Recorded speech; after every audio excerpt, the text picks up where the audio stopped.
Welcome guys sa aking vlog. Ayan.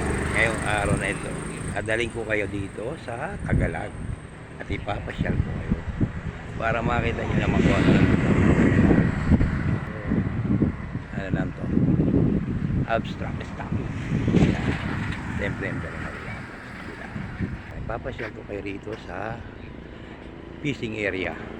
Yung mga gustong magpunta rito, pwede ho kayo rito, mag-picnic kayo rito, ganda rito. Ito kaya lang dito sa parting ito medyo makapal ang water lily, kaya yung huwag yung kalilimutan pag kayo napasyal dito, may dala kayong pagkain, meron kayong huwag yung kalilimutan ang basurahan, pakiipon lang at bawal dito ang marumi. Huwag nyo kalilimutan ang basura nyo ilagay sa basurahan, tamang lugar.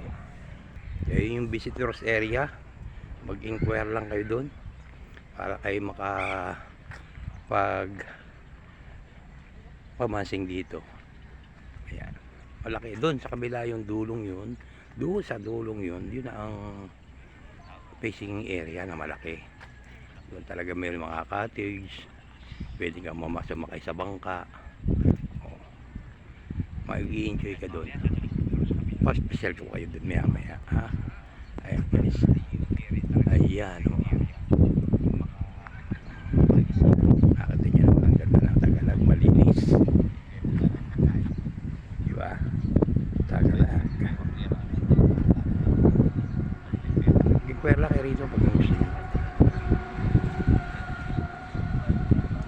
Ito, mamaya pasyal ko kayo doon sa kabila, makita nyo naman yung talagang fishing area na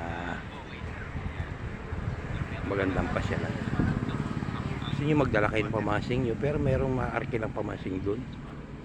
Doon dyan, ganitong isda mahuli nyo: bangus, tilapia, hipon, kompleto rito. Ayan, buwan-buwan, mayroong araw-araw. Joke lang. O, paano guys, lilipat tayo ng pwesto para makita nyo naman ang fishing area doon sa kabila. Mag-i-enjoy kayo doon dahil doon marami talaga. Ayan ang Tagalog Fishing Village Visitor Center. Mag-inquire lang kayo rito para makapag-fishing kayo. Ito guys sa Tagalog, Valenzuela City.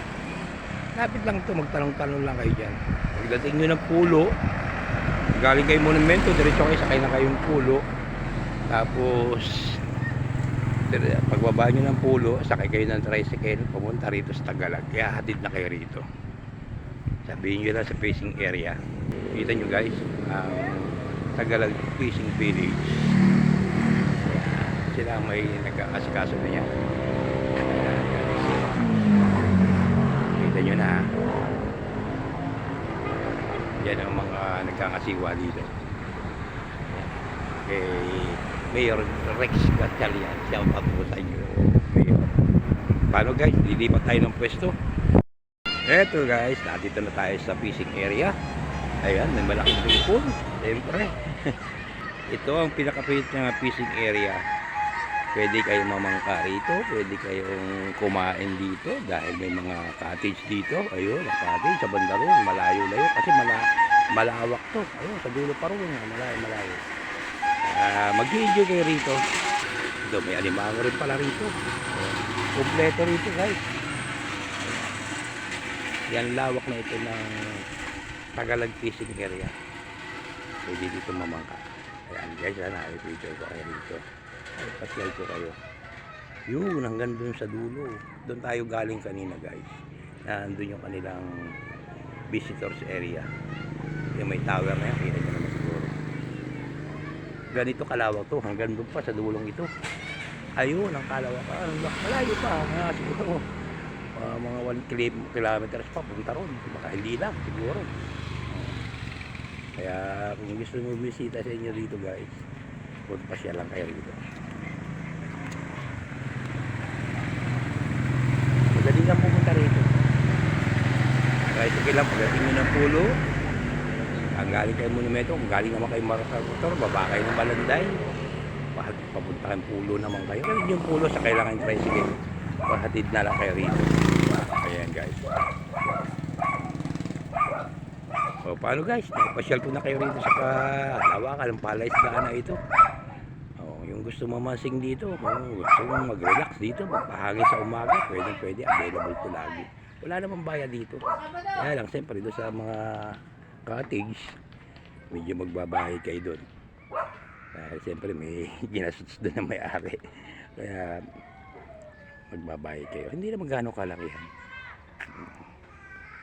So, hanggang dito na lang ang aking vlog, guys, sa araw na ito. Ito na naman ang inyong lingkod, OG Escalera. Magandang araw. Bye-bye!